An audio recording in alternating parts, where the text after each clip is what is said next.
आखिरकार मैं भी दूसरी ट्रेन से दादर स्टेशन के प्लेटफॉर्म नंबर 5 पर पहुंचा। प्लेटफॉर्म पर उतरकर सबसे पहले मैंने अपनी पत्नी को ढूंढना चालू किया। पूरे प्लेटफॉर्म पर मुझे वह कहीं भी दिखाई नहीं दी। ऐसे में मेरी धड़कन बहुत तेज हो गई थी, ये सोचकर कि मेरी पत्नी न जाने कहाँ और कैसी होगी।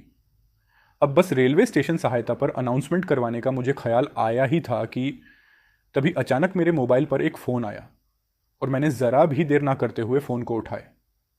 मेरे हेलो कहते ही सामने से बहुत तकलीफ में रोते हुए एक आवाज़ आई, अब कहाँ हैं मैं? दादर स्टेशन पर पहुंच गई जैसा आपने कहा था। आप कहाँ रह गए? मुझे बहुत डर लग रहा है। इतना सुनते ही मैंने अपनी पत्नी से कहा, पहले आप शांत हो जाओ और बताओ कि आप इस वक्त कहाँ पर हो। पत्नी ने थोड़ी राहत भरी आवाज में मुझे आसपास दिखाई देने वाले दृश्य को देखकर बताया कि वो जिस बोगी में थी उस बोगी के ठीक सामने ही उतरकर खड़ी थी। मैंने पूछा, किसी से प्लेटफॉर्म नंबर पूछकर बताऊं?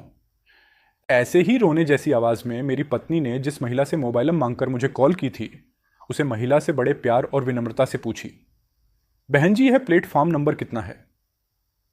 उस महिला ने बताया कि आप 7 नंबर पर हो। ये सुनते ही मैंने 7 नंबर की तरफ दौड़ लगा दी। प्लेटफॉर्म नंबर 7 पर पहुंचते ही मैंने दूर से ही अपनी पत्नी को पहचान लिया। उसे देखकर दिल बहुत खुश हुआ और धड़कन शांत हो गई। मैं जल्दी से पत्नी के पास पहुंचा। पत्नी ने मुझे सामने देखते ही झटके से मेरे हाथ को अपने दोनों हाथों से जोरों पकड़ा, मानो जैसे हम किसी चीज को खोना नहीं चाहते, उसे इस तरह से पकड़ कर रखते हैं। ठीक उसी अंदाज में पत्नी ने मेरा हाथ पकड़कर मुझे कहने लगी, आप कहाँ चले गए थे? आप आए क्यों नहीं? मैं कितना डर गई थी। यहां हर कोई जल्दी में है, कोई फोन नहीं दे रहा था जल्दी। फिर अचानक पत्नी की आंखों से आंसू आए और वह मेरी आंखों में देखते हुए रोकर मुझसे बोली कि मैं डर गई थी कि कहीं आप मुझे छोड़ तो नहीं दिए। मेरी तो जान ही निकल गई थी।